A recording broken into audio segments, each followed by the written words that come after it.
students, welcome to the class. So today we will starting the topic, starting the paper biotechnology, immunology and microbiology. And we will start biotechnology.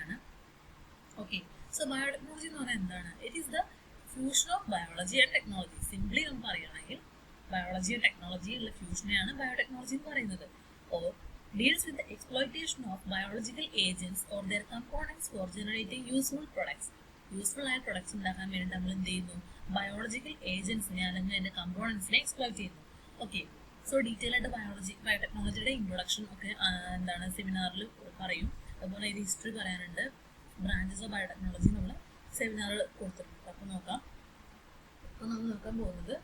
we are going to the second topic, second unit fundamentals of animal cell culture and hybridoma technology. Okay, first of all cell culture so cell culture.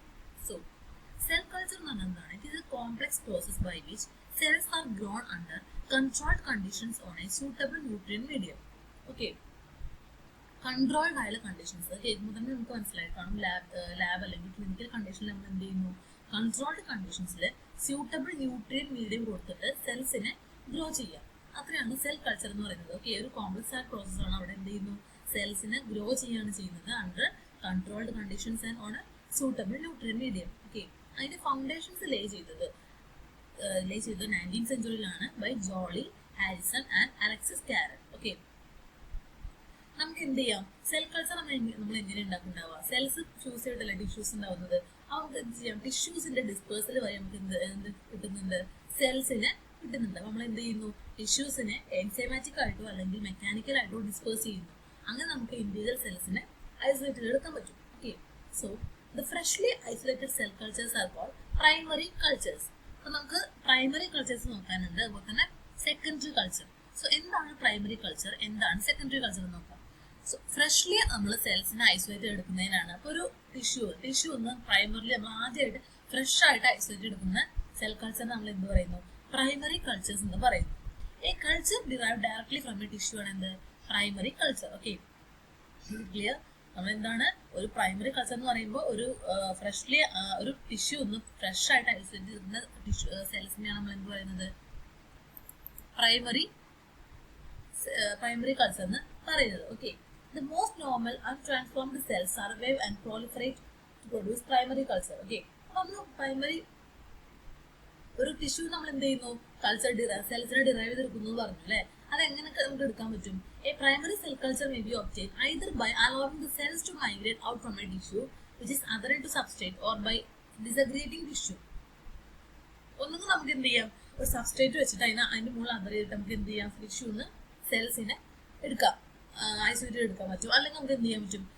mechanical enzymatically tissue disaggregate aggregate tissue disaggregate mechanical enzymes use disaggregate suspension of cells produce. Okay, disaggregation achieve three methods. First of all, first one enzymatic digestion by using trypsin. Trypsin is an enzyme. Trypsin use enzymatic digest tissue. So first method physical disruption, mechanical. The physical disruption is mechanical use mechanical and physical disrupt tissue.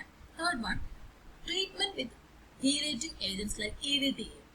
EDTA is chemistry ethylene diamine tetraacetic acid. Okay, so chelating agent use to treat three methods disaggregate tissue. So when subculturing is done from primary culture, it is called secondary culture. So first of all, tissue isolated primary culture primary culture subculture secondary culture. Okay, once a primary culture is subcultured, it gives rise to cell lines. Primary culture and subculture cell lines. Okay, cell lines. So cell line and the types of cell lines. So what is a cell line? A cell line is a permanently established cell culture that will proliferate indefinitely given appropriate fresh medium and space, which may either die after several subcultures called finite cell lines, indefinitely grow, which is called continuous cell lines. Okay, അപ്പൊ എന്ത് മനസ്സിലായി നിങ്ങൾക്ക്? Cell line എന്ന് പറഞ്ഞാൽ ഒരു permanently establish ആയുള്ള cell കൾച്ചറാണ്. നമ്മൾ ടിഷ്യൂന്ന് isolate എടുക്കുന്ന സെൽ കൾച്ചർ എന്ന് പറഞ്ഞല്ലോ. അപ്പോൾ ഒരു പെർമനന്റ്ലി എസ്റ്റാബ്ലിഷ്ഡ് ആയുള്ള ഒരു സെൽ കൾച്ചറിനെയാണ് സെൽ ലൈൻ എന്ന് പറയുന്നത്. എന്തിനുള്ള പ്രോപ്പർട്ടി ഉണ്ട്? ഇറ്റ് ക്യാൻ പ്രോളിഫറേറ്റ്, ഇൻഡെഫിനിറ്റ്ലി പ്രോളിഫറേറ്റ് ചെയ്യാം. നമുക്ക് എങ്ങനെയാണ് ഫ്രഷ് മീഡിയം അതുപോലെ തന്നെ ഫ്രഷ് സ്പേസ് കൊടുത്തു കഴിഞ്ഞാൽ അതിന് പ്രോളിഫറേറ്റ് ചെയ്യാനുള്ള കപ്പാസിറ്റി ഉണ്ട്. അതുപോലെ തന്നെ അത് രണ്ടെണ്ണമായിട്ട് തരംതിരിക്കാം. ഫൈനൈറ്റ് സെൽ ലൈൻസ് ഉണ്ട്, കണ്ടിന്യൂസ് സെൽ ലൈൻസ് ഉണ്ട്. ഈ ഫൈനൈറ്റ് സെൽ ലൈൻസ് എന്ന് പറയുമ്പോൾ ഒരു പർട്ടിക്കുലർ പോയിന്റ് എത്തിക്കഴിഞ്ഞാൽ അത് എന്ത് ചെയ്യും? ഡൈ ചെയ്ത് പോകും. അതിന്റെ ഡൈ ചെയ്യും. സെവറൽ സബ്കൾച്ചർ ചെയ്ത് കഴിഞ്ഞാൽ അത് ഡൈ ചെയ്ത് അതിന്റെ ഇത് കഴിയും. അതിനാണ് ഫൈനൈറ്റ് സെൽ ലൈൻസ് എന്ന് പറയുന്നത്. പക്ഷെ ചിലത് എന്ത് ചെയ്യുന്നു? ഇൻഡെഫിനിറ്റ്ലി ഗ്രോ ചെയ്യുന്നു. അതിനാണ് കണ്ടിന്യൂസ് സെൽ ലൈൻസ് എന്ന് പറയുന്നത്.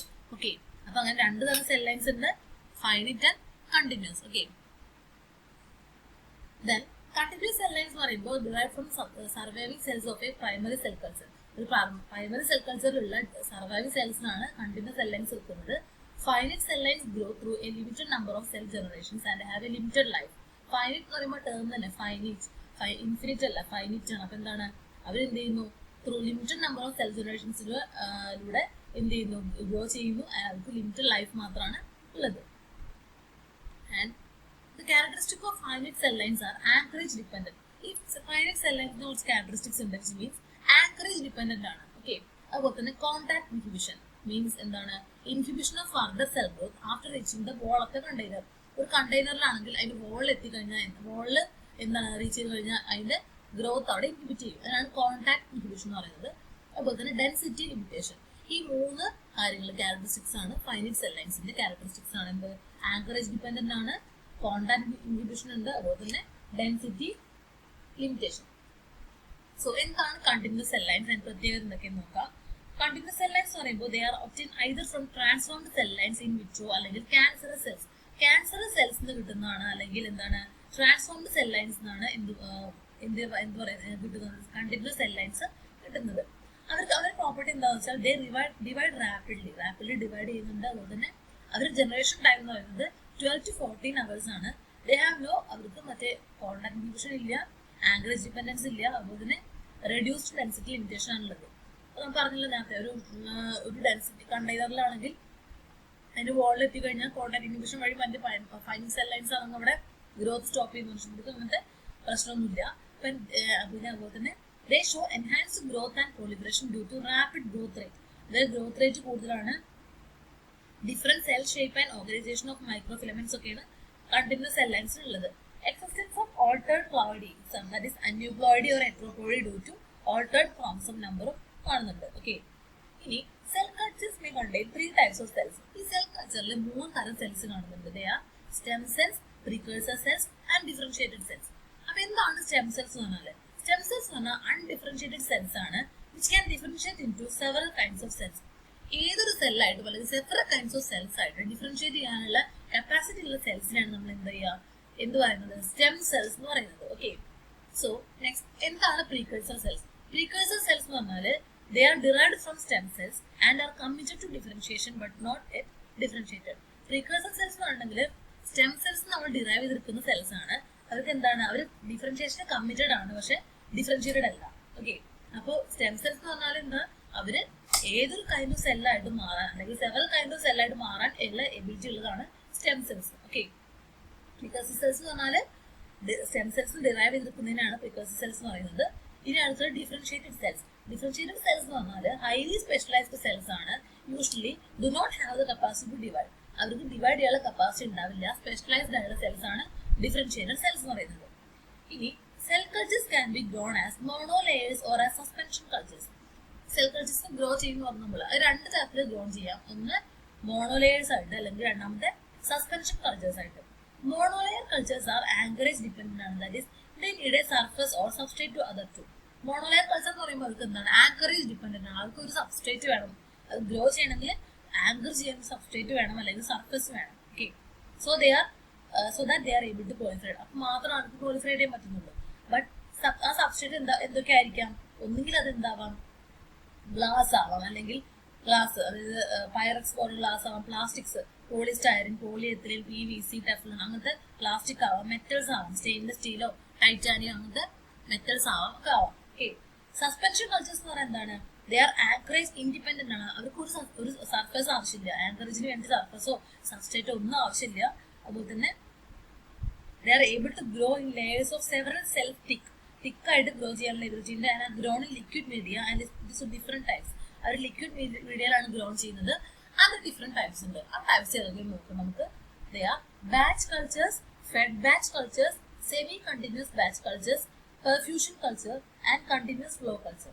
സോ എന്താണ് ബാച്ച് കൾച്ചർ? ഇപ്പൊ നമ്മൾ പറയുന്നത് സസ്പെൻഷൻ കൾച്ചർ ആണ് കേട്ടോ പറയുന്നത്. സെൽ കൾച്ചേഴ്സ് രണ്ട് രീതിയിൽ ഗ്രോൺ ചെയ്യാം. മോണോലെയേഴ്സ് ആയിട്ടോ അല്ലെങ്കിൽ സസ്പെൻഷൻ കൾച്ചേഴ്സ് ആയിട്ടോ ഗ്രോൺ ചെയ്യാം. അതിലിപ്പോ സസ്പെൻഷൻ കൾച്ചേഴ്സിലെ ഡിഫറെന്റ് ടൈപ്സ് ആണ് പറയുന്നത്. ബാച്ച് കൾച്ചർ എന്ന് പറഞ്ഞാൽ എന്താണ്? The volume of culture medium fixed ആയിരിക്കും. ആ കൾച്ചർ മീഡിയത്തിന്റെ ഈ സെൽസ് ഗ്രോ ചെയ്യുന്ന മീഡിയത്തിന്റെ വോളിയം ഫിക്സ്ഡ് ആവും. ആൻഡ് സെൽ ഗ്രോ ചെയ്യുന്ന സമയത്ത് എന്താണ്? അപ്പൊ അവർ യൂസ് ചെയ്യല്ലോ, ഈ മീഡിയ യൂസ് ചെയ്തിട്ടാണല്ലോ ഗ്രോ ചെയ്യുന്നത്. അങ്ങനെ അത് ഗ്രോ ചെയ്യുന്നതോറും എന്താണ്? ഈ മീഡിയം ഡിപ്ലീറ്റ് ചെയ്ത് പോകും. ആൻഡ് ഇവഞ്ച്വലി സെൽസ് ഡിവൈഡ് ചെയ്ത് സ്റ്റോപ്പ് ചെയ്യും. എത്രത്തോളം മീഡിയം ഉണ്ടോ അത് യൂസ് ചെയ്തിട്ട് അവർ ഗ്രോ ചെയ്യും. അത് കഴിഞ്ഞാൽ അവര് അത് ഫുള്ളായിട്ട് യൂട്ടിലൈസ് ചെയ്ത് കഴിഞ്ഞിട്ടുണ്ടെങ്കിൽ സെൽസിന്റെ ഗ്രോത്ത് സ്റ്റോപ്പ് ചെയ്യും. ഇതിനാണ് ബാച്ച് കൾച്ചർ എന്ന് പറയുന്നത്. രണ്ടാമത്തെ fed batch culture means gradual addition of fresh medium leading to increase in culture volume. അതായത് ഗ്രാജുവൽ ആയിട്ട് നമ്മൾ ഈ മീഡിയം കഴിയുമ്പോഴും ഫ്രഷ് ആയിട്ട് മീഡിയം ആഡ് ചെയ്തുകൊണ്ടിരിക്കും. അപ്പൊ എന്ത് ചെയ്യും? കൾച്ചർ വോളിയം കൂടുതലായിരിക്കും. പിന്നെ സെമി കണ്ടിന്യൂസ് ബാച്ച് കൾച്ചർ എന്ന് പറഞ്ഞാൽ എന്താണ്? അറ്റ് റെഗുലർ ഇന്റർവെൽസിൽ constant fraction of culture including cells is withdrawn and an equal volume of fresh medium add ചെയ്യാം. ഓക്കെ, ഓരോ ഇന്റർവെൽ വെച്ചിട്ട് നമ്മൾ എന്ത് ചെയ്യാം? കോൺസ്റ്റന്റ് ഫ്രാക്ഷൻ ഓഫ് കൾച്ചറും സെൽസ് എന്ത് ചെയ്യാം? വിത്ഡ്രോൺ ചെയ്യുക. അതിന്റെ കൂടെ തന്നെ ഈക്വൽ വോളിയം എത്ര എടുത്തോ അത്ര equal volume fresh medium add ചെയ്യുന്നു. അടുത്താണ് പെർഫ്യൂഷൻ കൾച്ചർ. പെർഫ്യൂഷൻ കൾച്ചർ എന്ന് പറഞ്ഞാൽ റെഗുലർ ഇന്റർവെൽസിൽ നമ്മൾ എന്ത് ചെയ്യുന്നു? Constant volume of spent medium without cells is withdrawn and an equal volume of fresh medium add ചെയ്യാം. സെൽസ് വിത്ഡ്രോൺ ചെയ്യുന്നില്ല, ആ സ്പെൻഡ് മീഡിയം എന്താണ് വിത്ഡ്രോൺ ചെയ്യുന്നു. ആൻഡ് എന്ത് ചെയ്യുന്നു? Volume of fresh medium add ചെയ്യുന്നു. ഓക്കെ, അതിനാണ് പെർഫ്യൂഷൻ കൾച്ചർ എന്ന് പറയുന്നത്. പിന്നെ വരുന്നതാണ് continuous flow culture. Continuous flow culture എന്ന് പറഞ്ഞാൽ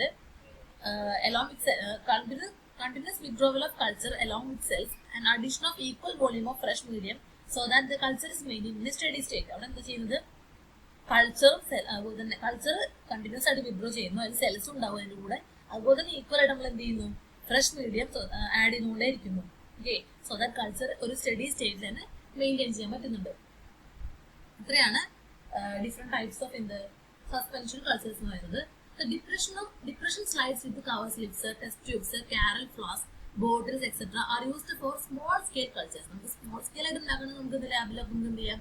കവർ സ്ലിപ്പോ test tube, Carrel flask, bottle use ചെയ്യാം. അല്ലെങ്കിൽ ഒരു ലാർജ് സ്കെയിൽ ഉണ്ടാകുന്ന സെൽ കൾച്ചർ ചെയ്യണമെങ്കിൽ ലാർജ് ഫെർമെന്റേഴ്സ് യൂസ് ചെയ്യാൻ പറ്റും. Okay, animal cell culture require gas phase of which oxygen and carbon dioxide are the critical gases. animal cell culture അവിടെ gas phase ആവശ്യമാണ്. ഓക്സിജനും കാർബൺ ഡൈ ഓക്സൈഡ് ഒക്കെയാണ് അവിടെ critical ആയിട്ട് use ചെയ്യുന്ന ഗ്യാസസ്. പിന്നെ അതുപോലെ തന്നെ എന്താണ്? Oxygen tension is usually maintain at atmosphere level but some cultures may require higher or lower oxygen tensions. Mainly atmosphere ലെവലിലാണ് ഓക്സിജൻ ടെൻഷൻ ഉണ്ടാവുക. ബട്ട് ചില കൾച്ചേഴ്സിന് എന്താണ്? ഹയർ അല്ലെങ്കിൽ ചിലതിൽ ലോവർ ആയുള്ള ഓക്സിജൻ ടെൻഷൻസ് ആണ് ആവശ്യം ഉണ്ടാവുക. ഓക്കെ, പിന്നെ സസ്പെൻഷൻ കൾച്ചേഴ്സിന്റെ കേസ് പറയുകയാണെങ്കിൽ അവർക്ക് എന്താണ്? In large vessels like fermenters special arrangements have to be made for proper aeration. എയറേഷന് വേണ്ടിയിട്ടുള്ള പ്രോപ്പർ ആയിട്ടുള്ള അറേഞ്ച്മെന്റ്സ് കൂടി നമ്മൾ ചെയ്യേണ്ടതായിട്ടുണ്ട് ഇൻ സസ്പെൻഷൻ കൾച്ചേഴ്സ്. അപ്പൊ അത്രയാണ് സെൽ കൾച്ചർ എന്താണെന്നുള്ളത്. സെൽ കൾച്ചർ എന്താണെന്ന് മനസ്സിലായെന്ന് വിചാരിക്കുന്നു. അത് complex process by which cells are grown under controlled conditions on a suitable nutrient medium. നമ്മൾ ടിഷ്യൂ ഒന്ന് സെൽസിനെ ഐസൊലേറ്റ് ചെയ്തിട്ട് ഒരു സൂട്ടബിൾ ന്യൂട്രിയൻ മീഡിയം കൊടുത്തിട്ട് അതിൽ സെൽസിനെ ഗ്രോ ചെയ്യുന്ന ആ ഒരു ടെക്നിക്കാണ് സെൽ കൾച്ചർ എന്ന് പറയുന്നത്. രണ്ട് തരത്തിലുണ്ടെന്ന് പറഞ്ഞു. Primary culture, secondary culture. പിന്നെ സെൽ ലൈൻ എന്തെന്ന് പറഞ്ഞു? Type of cell lines, stem cells, preculture cells. അല്ല, രണ്ട് തരം സെൽ ലൈൻസ് ഉണ്ടെന്ന് തന്നെ എനിക്കായിരുന്നു. Finite cell lines, continuous cell lines ഉണ്ടെന്ന് പറഞ്ഞു. പിന്നെ സെൽ കൾച്ചേഴ്സ് അതിൽ 3 തരം സെൽസ് ഉണ്ട്. Stem cells, preculture cells, differentiated cells എന്ന് പറഞ്ഞു. പിന്നെ നമ്മൾ കൾച്ചേഴ്സിനെ ഗ്രോ ചെയ്യുന്നത് മോണോലെയേഴ്സ് ആയിട്ടോ സസ്പെൻഷൻ കൾച്ചേഴ്സ് ആയിട്ടോ ആണെന്ന് പറഞ്ഞു. അത് ഏതൊക്കെ ടൈപ്പ് ആണെന്ന് പറഞ്ഞു. ഓക്കെ, നമുക്ക് നെക്സ്റ്റ് ക്ലാസ്സിൽ കൾച്ചർ മീഡിയ എന്താണെന്ന് നോക്കാം. So all about cell culture.